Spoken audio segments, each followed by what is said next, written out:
नमस्कार, आप देख रहे हैं हमारी खास पेशकश। एमपी में आएगा निवेश, ये वो सवाल है जो इस वक्त मध्य प्रदेश में हर कोई पूछ रहा है, क्योंकि मौजूदा सरकार इसको लेकर दावे कर रही है और विपक्ष इस पर निशाना साध रहा है। और इस खास पेशकश में हम इसी पर बात करेंगे। आज से इंदौर में क्योंकि 2 दिवसीय ग्लोबल इन्वेस्टर समिट की शुरुआत हो चुकी है। समिट की theme future ready Madhya Pradesh रखी गई है। समिट में 65 देशों के प्रतिनिधि हिस्सा ले रहे हैं। कार्यक्रम में पीएम मोदी का वर्चुअली संबोधन हुआ, जिसमें पीएम ने कहा कि विकसित भारत के निर्माण में एमपी की अहम भूमिका है। और इसके पहले सीएम शिवराज ने कहा कि इंदौर और मध्य प्रदेश में बाहें फैलाकर आपका स्वागत किया है। सीएम ने कहा कि आत्मनिर्भर भारत बन रहा है, मैं आपके साथ मिलकर आत्मनिर्भर मध्य प्रदेश बनाना चाहता हूं। इसका रोड मैप तैयार है।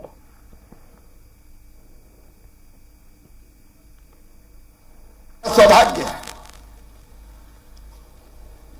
भारत के प्रधानमंत्री श्रीमान नरेंद्र मोदी जी परसों भी इसी मंच पर आशीर्वाद देने पधारे थे प्रवासी भारतीय सम्मेलन में, और आज भी ग्लोबल इन्वेस्टर समिट का वर्चुअल उद्घाटन माननीय प्रधानमंत्री जी कर रहे हैं। अतुल्य भारत के अद्भुत प्रधानमंत्री श्रीमान नरेंद्र मोदी जी, उनके नेतृत्व में एक नए भारत का उदय हो रहा है। एक वैभवशाली भारत, एक गौरवशाली भारत, एक संपन्न भारत, एक समृद्ध भारत, एक शक्तिशाली भारत और सचमुच में आत्मनिर्भर भारत बनना है। आत्मनिर्भर भारत के लिए मुझे बनाना है आत्मनिर्भर मध्य प्रदेश, आपके साथ मिलके। उसका रोड मैप तैयार है, लेकिन मैं उस पर बात करूं उसके पहले आज हम सबकी प्रेरणा और प्रकाश स्तंभ केवल भारत के नहीं, ग्लोबल लीडर जिन्होंने दुनिया को एक नई दिशा दिखाई है। और मैं आज विश्वास के साथ कह रहा हूं इस मंच पर खड़े होकर, भौतिकता की अग्नि में दग्ध विश्व मानवता को शाश्वत शांति के पथ का दिग्दर्शन कल भारत ही कराएगा, ये देश ही कराएगा। एग्रीकल्चर से लेकर एजुकेशन और स्किल डेवलपमेंट तक एमपी अजब भी है, गजब भी है और सजग भी है।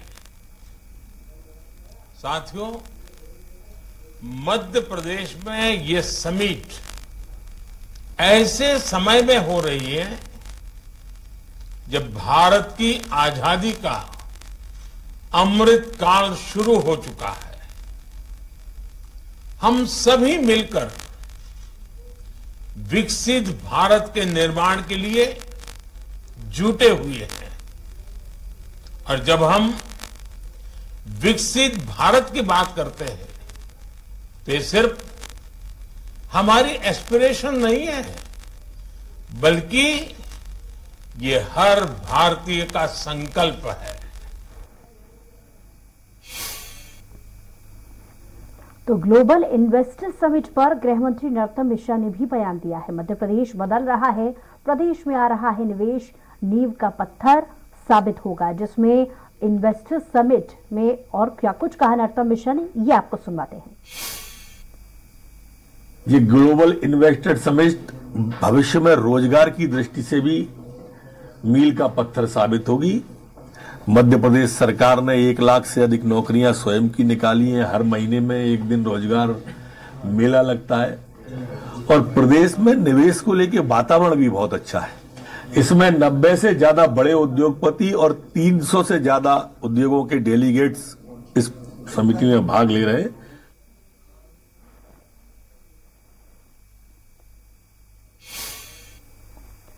तो वहीं दूसरी तरफ कांग्रेस से पीसीसी चीफ कमलनाथ ने भी बयान दिया है। इन्वेस्टर समिट को लेकर सरकार पर सीधे तौर पर निशाना साधा है। तमाशा करने से कुछ नहीं होता, ये कमलनाथ कहते हुए नजर आए। इसके अलावा क्या कुछ उन्होंने कहा है, ये आप सुनिए।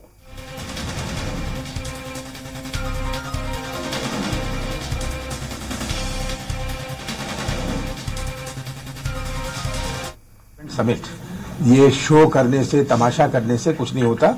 जब तक आम जो इन्वेस्टर है उनको एक विश्वास ना हो सके। और ये विश्वास आप लाइटें लगाकर भाषण देकर नहीं होता। उत्तर में हेडलाइन थी, भाषण से निवेश नहीं आने वाला। आपने पढ़ा होगा, पढ़ा ना? हेडलाइन थी उनकी। 18 साल बाद उनको ये बात याद आई, इनको ये बात समझ आई कि भाषण से निवेश आने वाला नहीं है। तो चलिए, विपक्ष अपनी ओर से अलग प्रतिक्रिया दे रहा है, लेकिन अब ग्राफिक्स के जरिए जरा ये समझ लेते हैं कि ग्लोबल इन्वेस्टर समिट से कितनी उम्मीदें हैं। दरअसल ग्लोबल इन्वेस्टर समिट में 65 देशों के प्रतिनिधि इसमें शामिल हुए हैं। समिट से 55,000 करोड़ से ज्यादा के निवेश की उम्मीद की जा रही है और साथ ही 6 कंपनियों ने 9,617 करोड़ रुपए के निवेश का इसमें प्रस्ताव रखा है और निवेश से मध्य प्रदेश में 7,500 लोगों को सीधे तौर पर रोजगार मिल सकता है। तो 102 MOU साइन हुए हैं जिसमें 17 करोड़ का निवेश किया जा रहा है और 26 करोड़ से ज्यादा निवेश इसमें होगा। 25,000 रोजगार इसमें मिलेगा। 109 MOU इसमें साइन हुए हैं।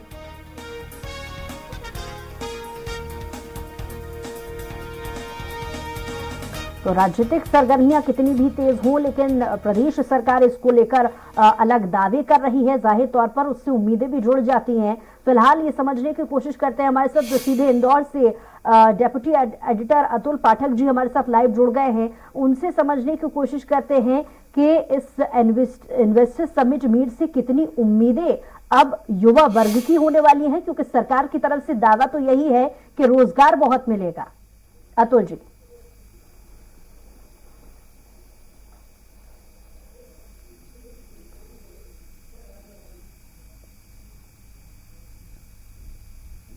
तो अतुल जी से हमारा संपर्क टूट गया, उनसे दोबारा संपर्क करने की कोशिश हम करेंगे, लेकिन आपको बता दें कि कितने दावे सरकार की तरफ से किए जा रहे हैं। कहा जा रहा है कि लगभग 109 से भी ज्यादा यहाँ पर MOU साइन हो चुके हैं और सबसे ज्यादा इस बात को लेकर के फोकस हो रहा है कि युवाओं को ज्यादा से ज्यादा इसमें नौकरियां मिल पाएं और 65 यहाँ पर प्रोजेक्ट है जिनको लेकर के काम होगा। मंडीदीप में पिछले 1.5 दशक में 200 से ज्यादा चीजों पर काम हो चुका है। 2 साल में मध्य प्रदेश में 10,000 से ज्यादा उद्योग बंद हुए हैं। इसकी रिकवरी को लेकर के भी कुछ प्लान्स और प्रोजेक्ट है जो इस समिट मीट में MOU साइन हुए हैं। और एक बार फिर से अतुल पाठक जी हमारे साथ जुड़ गए हैं। अतुल पाठक जी, जैसा कि मेरा सवाल था कि सरकार अपनी तरफ से खूब दावे कर रही है जिसमें फोकस युवा वर्ग को है कि युवा वर्ग को ज्यादा से ज्यादा नौकरियां मिलेंगी। समिट खत्म हो चुकी है, जो निचोड़ अभी तक इस समिट से निकल कर के सामने आया है वो क्या कहता है? अभी फिलहाल इनॉग्रल सेशन चल रहा है, शुरुआती सत्र है। इसमें प्रधानमंत्री नरेंद्र मोदी समेत बड़े उद्योगपति शामिल हो रहे हैं। प्रधानमंत्री ने कुछ ही देर पहले इनॉग्रल सेशन को संबोधित किया। वाणिज्य और उद्योग मंत्री पीयूष गोयल ने संबोधित किया। इसके बाद उद्योगपति संबोधित कर रहे हैं और मुख्यमंत्री इस उद्घाटन सत्र में मुख्य उद्बोधन देंगे। इससे पहले मुख्यमंत्री ने एक शॉर्ट उद्बोधन दिया था। तो फिलहाल जो तस्वीर नजर आ रही है वो ये बता रही है कि बड़ी बड़ी संभावनाएं दिखाई दे रही है। यानी अभी पॉसिबिलिटी की तरफ ये सम्मेलन जा रहा है। शुरुआत में पॉसिबिलिटीज होती है, रिजल्ट बाद में निकल कर आता है। तो अभी तो पॉसिबिलिटीज है, मध्य प्रदेश की तारीफ है, मध्य प्रदेश में निवेश की संभावनाओं पर चर्चा हो रही है। जैसा कि प्रधानमंत्री ने कहा कि मध्य प्रदेश एक उभरता समर्था प्रदेश है और यहाँ पर 8 लाख करोड़ के निवेश की संभावनाएं हैं। तो इतने बड़े स्कोप को उद्योगपतियों को उन्होंने कहा है कि छोड़ना नहीं चाहिए। इस स्कोप को उन्हें कैरी करना चाहिए, इसको बनाना चाहिए। और जो मध्य प्रदेश में रेड कारपेट बिछा रखा है उद्योगपतियों के लिए, उद्योगपतियों को इसका उपयोग करना चाहिए। तो प्रधानमंत्री ने अपना संबोधन दे दिया। केंद्र सरकार के वाणिज्य और उद्योग मंत्री ने भी इसी तरह की संभावनाएं मध्य प्रदेश को लेकर जताई। और इसके बाद जो उद्योगपतियों का संबोधन हो रहा है, सभी उद्योगपति एक सुर में यही कहते नजर आ रहे हैं कि मध्य प्रदेश में निवेश की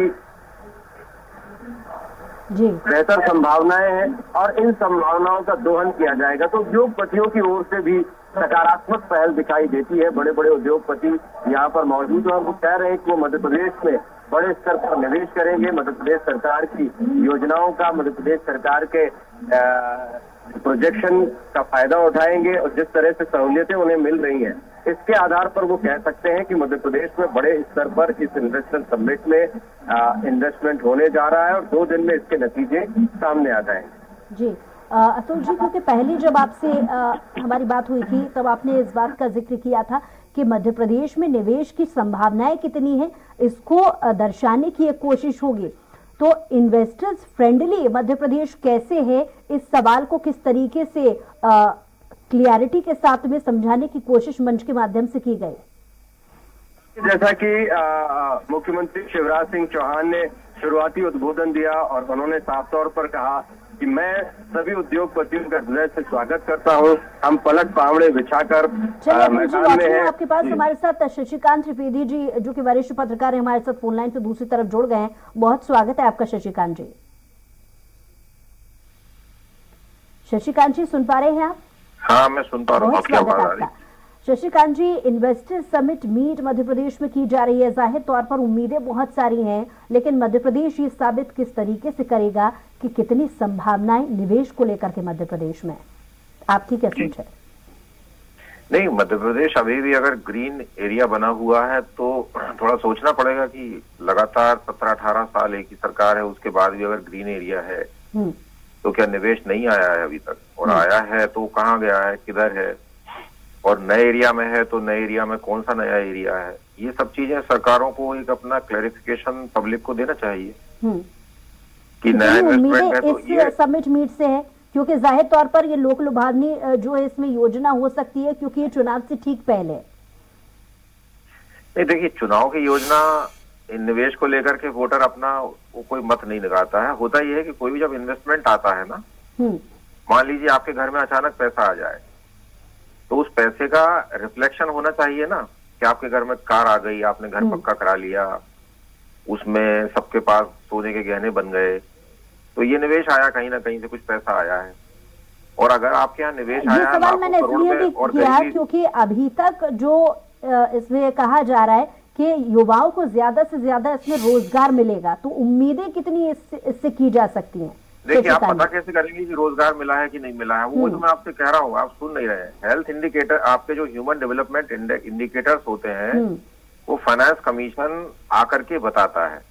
पिछला फाइनेंस कमीशन जब आया था तो उसने कहा कि मध्य प्रदेश में निवेश आया है, आंकड़े हैं, सही है। अभी उनकी हमको गहराई से जांच पड़ताल हमने नहीं की है, लेकिन आया है। लेकिन वो निवेश जो आया है वो ह्यूमन डेवलपमेंट इंडेक्स में कन्वर्ट नहीं हुआ। ये 15वें फाइनेंस कमीशन ने प्रेस कॉन्फ्रेंस में कहा था, वो छपा भी है अखबारों में। मतलब ये हुआ कि निवेश तो आया, लेकिन जो गरीब है वो गरीब है, जो मातृ मृत्यु दर और शिशु मृत्यु दर ज्यों की त्यों है, उसमें थोड़ा बहुत सुधार हुआ है, क्राइम ज्यों का त्यों है, रोजगार की बेरोजगारी की स्थिति वैसी की वैसी है। तो फिर निवेश आया वो भी सही है और ह्यूमन डेवलपमेंट इंडेक्स भी सही है, तो दो बातें विरोधाभासी हो जाती है। तो आपका जो निवेश आता है, ठीक है शशिकांत जी, लौट रही हूँ आपके पास। हमारे साथ फिरोज सिद्दीकी जो कि कांग्रेस प्रवक्ता है वो भी हमारे साथ फोन लाइन पे जुड़ गए हैं। दूसरी तरफ बीजेपी से भी प्रवक्ता हमारे साथ जुड़ गए हैं, उनके पास भी लौटेंगे। फिलहाल फिरोज सिद्दीकी जी बहुत स्वागत आपका। फिरोज जी बहुत स्वागत आपका। जी शुक्रिया शुक्रिया। फिरोज जी मैं आपको बता दूं कि नरेंद्र सलूजा जी भी हमारे साथ जुड़ गए हैं बीजेपी से प्रवक्ता, उनसे भी सवाल लेंगे, लेकिन पहले बहुत संक्षेप में जवाब दीजिए, इस ग्लोबल समिट मीट से आपको कितनी उम्मीदें हैं? देखिए, इससे पहले भी 5 ग्लोबल समिटें हुई मध्य प्रदेश में। बड़ी बड़ी दावे किए गए कि 3 लाख करोड़ का इन्वेस्टमेंट आ गया, 1.5 लाख करोड़ के MOU साइन हो गए और बहुत तेजी से काम होगा। लेकिन जो टोटल पूरे देश में FDI यानी विदेशी पूंजी निवेश आया, उसका मात्र 0.3% यानी 100 रुपए में 30 पैसे मध्य प्रदेश को मिला। जो अभी एक हम हमारे पैनल में वक्ता साथी कह रहे थे कि ह्यूमन इंडिकेटर्स में इसलिए वो रिफ्लेक्ट नहीं हो रहा क्योंकि ऊंट के मुंह में आपने जीरा रख दिया, तो ऊंट के मुंह में अगर जीरा होगा तो ये पता कैसे चलेगा कि ये जो है ऊंट ने कुछ खाया है, तो इसीलिए वो रिफ्लेक्ट नहीं हो रहा। दूसरी चीज आप देखिए कि पूरे 20 साल में कांग्रेस की सरकार थी तो उन्होंने बड़े बड़े जो थे इंडस्ट्रियल हब बनाए। आप देखिए मध्य प्रदेश में कोई भी एक भी इंडस्ट्रियल हब नहीं बना। और मुख्यमंत्री जी को मैं धन्यवाद दूंगा, प्रदेश के यशस्वी विकासशील जो मुख्यमंत्री है शिवराज सिंह चौहान, उनको 6वीं इन्वेस्टर समिट में ये समझ में आ गया कि भाषण देने से निवेश नहीं आता। तो ये इसकी उपलब्धि है कि मुख्यमंत्री अब 6वीं इन्वेस्टर समिट में ये समझ गए कि भाषण देने से अब निवेश नहीं आता, इससे निवेश नहीं आने वाला, हमारे पास कोई औद्योगिक नीति नहीं है। जी से जो कि बीजेपी से प्रवक्ता हैं, नरेंद्र सलूजा जी, एक बार फिर से आपका स्वागत। आपने अभी तक फिरोज जी की बातों को सुना, कितना इत्तेफाक रखते हैं इनकी बातों से? कहना है कि बातों से कुछ नहीं होता। देखिए, कांग्रेस का काम है झूठ परोसना। आंकड़े गवाह हैं कि मध्य प्रदेश में जो पिछली 5 इन्वेस्टर समिट हुई है उसमें 1,07,000 करोड़ का निवेश आया है, 2,40,000 लोगों को रोजगार मिला। ये आंकड़े गवाह हैं। अब देखिए, आप कांग्रेस किस तरह का झूठ परोस रही। कांग्रेस ने थोड़े दिन पूर्व पत्रकार वार्ता आयोजित कर आरोप लगाया, उसके जवाब सुनिए आप। उसमें उन्होंने कहा कि शिवराज सरकार के 20 साल के अंदर सिर्फ 5 से 7,000 करोड़ का निवेश आया और हमारे 15 महीने के कार्यकाल में 33,000 करोड़ का निवेश आया। आप देखें आंकड़े कितने हास्यास्पद है। 15 महीने की सरकार दावा कर रहे 33,000 करोड़ का, जमीनी हकीकत में कुछ नहीं, प्रमाण कुछ नहीं। और कांग्रेस की, बीजेपी की सरकार 20 साल के अंदर निवेश लाई 5-7 करोड़ का। अरे हमारे पास आंकड़े हैं, 2007 भी हर समिट के आंकड़े हैं, 1,07,000 करोड़ का निवेश आया। आज की समिट की भी बात करें तो आज अडानी ग्रुप से लेके टाटा ग्रुप से लेके आंकड़े तो ये भी कहते हैं कि मध्य प्रदेश में रोजगार बहुत कम है युवाओं को। देखिए, तो ये भी कहते हैं। देखिए, आप यदि बात करें 2003 से लेकर आज तक जनसंख्या भी बढ़ रही, युवा बढ़ रहे हैं, तो रोजगार सृजन कर रही सरकार। 1 लाख पदों पे भर्तियां निकाली जा चुकी है। तो जिस प्रकार से जनसंख्या बढ़ रही है, आप देखें 2003 की और आज की स्थिति देखें, सड़कों की स्थिति देखें, राष्ट्रीय राजमार्गों की स्थिति देखें, अधोसंरचना देखें। इंदौर के अंदर लंदन के महापौर आते हैं। मैंने खुद ने सुनील चोपड़ा जी को सुना कि सफाई के मामले में, सड़कों के मामले में लंदन को भी ऐसा लगता है इंदौर ने पीछे छोड़ दिया। ये बदला हुआ इंदौर, बदला हुआ प्रदेश देख के मैं खुद अचंभित हूँ।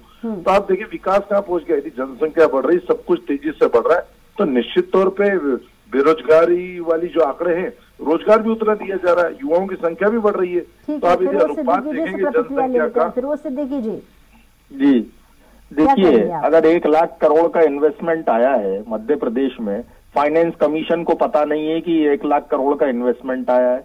हमने तो कहा ही नहीं कि 35,000 करोड़ का इन्वेस्टमेंट आया। हमने तो हर चीज का बताया कि सिप्ला ने 600 करोड़ किया, राइसल टायर ने 300 करोड़ किया, सारी कंपनियों की लिस्ट दी और जो जमीन पर उतर चुका है उन कंपनियों के काम चल रहे हैं, सामने दिख रहा है वो तो इन्वेस्टमेंट। सवाल ये है कि भारतीय जनता पार्टी, सुनिए तो भारतीय जनता पार्टी एक सूची जारी कर दे, हम जाके देख आएंगे। इंदौर से लगातार हमारे साथ जुड़े हैं, वो कुछ कहना चाह रहे हैं। जी अतुल जी। देखिए बुशरा, बीजेपी और कांग्रेस के अपने अपने दावे हो सकते हैं, लेकिन ये बात जरूर है देश के चुनाव का दोहन उस तरह से नहीं किया जा सका जिस तरह से किया जाना चाहिए था। चाहे वो कांग्रेस की सरकार हो दिग्विजय सिंह की या भारतीय जनता पार्टी की शिवराज सिंह की सरकार हो, दावे वादों के बीच जो हकीकत है, जैसा कि शशिकांत त्रिवेदी जी कह रहे थे, जाने माने पत्रकार हैं, विश्लेषक हैं, और उन्होंने साफ कहा कि जो इन्वेस्टमेंट है वो ह्यूमन डेवलपमेंट इंडेक्स में परिलक्षित नहीं होता। जब तक ह्यूमन डेवलपमेंट इंडेक्स जो है, चाहे वो मात्र शिशु मृत्यु दर हो, चाहे अन्य विकास के पैरामीटर्स हो, वहां पर ये इंडिकेटर शो करने चाहिए। गरीबी के आंकड़े दुरुस्त होने चाहिए। गरीबियों की संख्या बढ़ती जा रही है, बीपीएल कार्डधारियों की संख्या बढ़ती जा रही है, तो ये निवेश कहाँ जा रहा है, ये कन्वर्ट क्यों नहीं हो रहा, इस बात का जवाब देना चाहिए। मैं शशिकांत जी के पास आना चाहूंगा और शशिकांत जी से और गहराई से इस पूरे निवेश और ये जो बीजेपी कांग्रेस के दावे हैं उनके बारे में हम समझना चाहेंगे कि आखिर ये निवेश के इतने बड़े बड़े आंकड़े आते कहाँ से। शशिकांत जी सुन पा रहे हैं आप? हाँ, सुन पा रहा हूँ। देखिए क्या होता है, निवेश तो आता है, मगर निवेश हमारे यहाँ जो समस्या है युवाओं में, एक तो उनको अंग्रेजी नहीं आती, ये बहुत बड़ी समस्या है। पिछले मतलब जब से मध्य प्रदेश बना है तब से या उससे पहले से भी। और वो ड्रॉबैक ये है कि हमारी सरकारें बजाय उसको प्रमोट करने के उसको डिमोट भी कर रही हैं। अंग्रेजी, हिंदी के प्रति प्रेम होना अलग बात है और एम्प्लॉयबल अंग्रेजी जानना अलग बात है। दूसरी बात है, आज के जमाने में जिसे कंप्यूटर नहीं आता और वर्केबल नॉलेज नहीं है कंप्यूटर का, वो आदमी ऑलमोस्ट अशिक्षित माना जाता है। कहाँ इंडस्ट्री में, उद्योगों में, क्योंकि वो बहुत जरूरी है। आजकल सब उद्योग जो है वो ऑटोमेटेड है। तीसरी समस्या क्या है कि जो एसएमई सेक्टर है हमारा, वो ही मैन पावर को एम्प्लॉय करता है। जो बड़ा उद्योग होता है वो ऑटोमेटेड होता है। फॉर एग्जाम्पल, अगर किसी पब्लिक सेक्टर के जो पुराने जमाने में, जैसे मान लीजिए BHEL है, जहां एक वे पर 25 लोग काम करते हैं, वहां आज के ऑटोमेटेड सेंटर पे केवल 2 लोग चाहिए होते हैं। तो वो जॉब क्रिएट नहीं करता है, बड़ा सेक्टर जॉब नहीं क्रिएट हुआ। बीना रिफाइनरी आई, उसमें 300 लोगों को भी रोजगार शायद मिला हो मुश्किल से, क्योंकि वो बड़ा उद्योग है। तो उद्योग छोटे आते हैं, एक MSME 6 लोगों को जॉब देता है। तो इसलिए आपको ये बेरोजगारी जो दिखती है कि उद्योग आता है लेकिन जॉब नहीं देता है, उसका मुख्य कारण ये है। दूसरी समस्या मध्य प्रदेश में ये है, आप मुझे बता दीजिए, एक भी कार या मोटरसाइकिल बनाने वाली कंपनी है क्या? इंदौर पीथमपुर में वो SUV बनाने वाली फिरोजियाज की कंपनी को छोड़ दें। आप देखिए, बीच में होंडा मोटरसाइकिल और हीरो का टाई अप अलग अलग हुआ, होंडा ने स्कूटर बनाना शुरू किया, क्या मध्य प्रदेश में वो आए? इनोवा कार बनना शुरू हुई, क्या वो मध्य प्रदेश में आई? ऐसी कई कंपनियां हैं जो जमीनें ढूंढ रही थी, इन्वेस्टमेंट ढूंढ रहे थे, वो नहीं ढूंढ पाए। तीसरी समस्या मध्य प्रदेश की है, ये लैंडलॉक्ड स्टेट है। यहाँ से जब कोई चीज एक्सपोर्ट होती है, उसे करीब 500 से 700 किलोमीटर का सफर करना पड़ता है बंदरगाह तक जाने के लिए। तो एक्सपोर्ट की दृष्टि से मध्य प्रदेश में ये उसकी भी जेनेटिक समस्या है, उसका कुछ नहीं कर सकते आप, क्योंकि वो उसको उतना ट्रांसपोर्ट करके जाना ही पड़ेगा और एक्सपोर्ट में कॉम्पिटिटिव नहीं रहेगा। की बातों को सुना, और हमारे जो डिप्टी एडिटर हैं अतुल पाठक जी, वो भी ग्राउंड जीरो से रिपोर्ट जो हमें दे रहे हैं, उसके अनुसार आपने सभी को सुना, उसमें निचोड़ यही निकलता है कि निवेश आता है लेकिन इम्प्लीमेंट ठीक तरीके से नहीं हो पा रहा है। नरेंद्र जी, देखिए, मैंने कहा ना कि आप 2003 के पहले का मध्य प्रदेश देखिए और आज का मध्य प्रदेश देखिए। आज भी प्रधानमंत्री जी ने कहा कि मध्य प्रदेश यदि टूरिज्म की बात करें, आस्था की बात करें, आध्यात्म की बात करें, स्किल डेवलपमेंट की बात करें, एजुकेशन की बात करें, अजब है, गजब है, सजग है। आज मध्य प्रदेश में आप देखिए कि आज पहले 2003 में बिजली की क्या स्थिति थी, मध्य प्रदेश में सड़कों की क्या स्थिति थी, आज क्या स्थिति है। आज हमारे पास 1,20,000 करोड़ का लैंड बैंक है। आज हमारी SGDP देखिए, आज हमारी ग्रोथ रेट देखिए 19.7 हो चुकी। तो आज Madhya Pradesh power plus state बन चुका है। तो मध्य प्रदेश में लगातार संभावना, इसलिए उद्योगपति रुक कर रहे हैं, निवेश आ रहा है। ये बात सही शशिकांत जी ने कही कि पोर्ट की समस्या के कारण कहीं ना कहीं ये एक जेनेटिक समस्या है, इसमें कोई सरकार कुछ नहीं कर सकती। कहीं ना कहीं हमें उसका खामियाजा भुगतना पड़ता है। लेकिन मध्य प्रदेश अपार संभावना वाला प्रदेश है। आज ही अडानी ग्रुप के प्रतिनिधि जो मुख्यमंत्री जी से मिले, उन्होंने प्रदेश में 60,000 करोड़ का निवेश लाने की उन्होंने मतलब आश्वासन दिया है और उन्होंने संभावना भी जताई है। तो लगातार आज गोदरेज के प्रतिनिधि मिले, टाटा के मिले, रिलायंस के मिले, डालमिया के मिले, सभी ने 1-to-1 चर्चा करी मुख्यमंत्री जी से, प्रदेश में निवेश की इच्छा जाहिर करी। आज प्रधानमंत्री जी ने प्रदेश को एक संभावना वाला प्रदेश बताया है। लेकिन जी, आपको नहीं लगता कि बीजेपी ने बहुत ज्यादा समय ले लिया है, जैसा कि कांग्रेस भी इसको लेकर के कटाक्ष करती आ रही है कि 18 साल का समय बहुत देर न लगा दी बीजेपी ने ये समझने को कि जो त्रुटियां हैं, जैसे कि एक उदाहरण शशिकांत जी भी दे रहे थे, तो बहुत ज्यादा समय नहीं ले लिया बीजेपी ने। बीजेपी ने प्रदेश की दशा दिशा भी तो बदल दी 18 साल में। 18 साल पहले का प्रदेश जो गड्ढों का प्रदेश था, जिसपे बिजली के पते नहीं थे, जाके मुख्यमंत्री कहते थे चुनाव मैनेजमेंट। ठीक है, मतलब दशा बदली है, और इस दशा कितनी बदली है इसका जवाब फिरोज सिद्दीकी जी से भी ले लेते हैं। फिरोज जी, कितनी दशा बदली है? नरेंद्र सलूजा जी तो इंदौर के हैं, बता दें कि वो कौन सा ऐसा इंडस्ट्रियल एरिया है जो भारतीय जनता पार्टी ने बनाया है। शशिकांत जी ने बहुत अच्छी बात की, 2003 के बाद कारों के कम से कम 70 मॉडल जो है बाजार में आ चुके, बाइक्स के और स्कूटर्स के 50 मॉडल बाजार में आ चुके। आप ये बता दीजिए मध्य प्रदेश में कौन सी बनती है इसमें से? आइशर मोटर्स कांग्रेस छोड़ के गई, फिरोजिया की जो थी टेम्पो ट्रैक्स वो कांग्रेस छोड़ के गई पीथमपुर में, कॉन्टेसा कार थी जो हिंदुस्तान मोटर्स लिमिटेड बनाता था वो कांग्रेस छोड़ के गई। हमने पिंपरी पुणे के बाद सबसे बड़ा ऑटोमोबाइल हब जो था वो पीथमपुर को बनाया। इस सरकार ने क्या डेवलपमेंट किया उस पीथमपुर का? आप बता दीजिए ना, कि आप तो कारें तो सब जानते हैं, मोटरसाइकिलें भी सब जानते हैं, बता दो कौन सी कार बनती है वहाँ पीथमपुर में। चलिए फिरोज जी, बहुत शुक्रिया अपनी बात को रखने के लिए, हमारे साथ जुड़ने के लिए, और नरेंद्र सलूजा जी आपका भी बहुत शुक्रिया हमारे साथ जुड़ने के लिए, तमाम बातचीत के लिए। अतुल पाठक जी आपका भी बहुत शुक्रिया तमाम जानकारी के लिए। तो इसी के साथ ही हमारी खास पेशकश, मध्य प्रदेश में निवेश आएगा, इसको लेकर अभी भी संशय की स्थिति है, क्योंकि विपक्ष अपनी तरफ से अलग तर्क दे रहा है और सरकार अपनी तरफ से अलग दावे कर रही है। और इसी के साथ हमारी खास पेशकश में इतना ही। कुछ और खबरों के लिए देखते रहिए स्वराज एक्सप्रेस।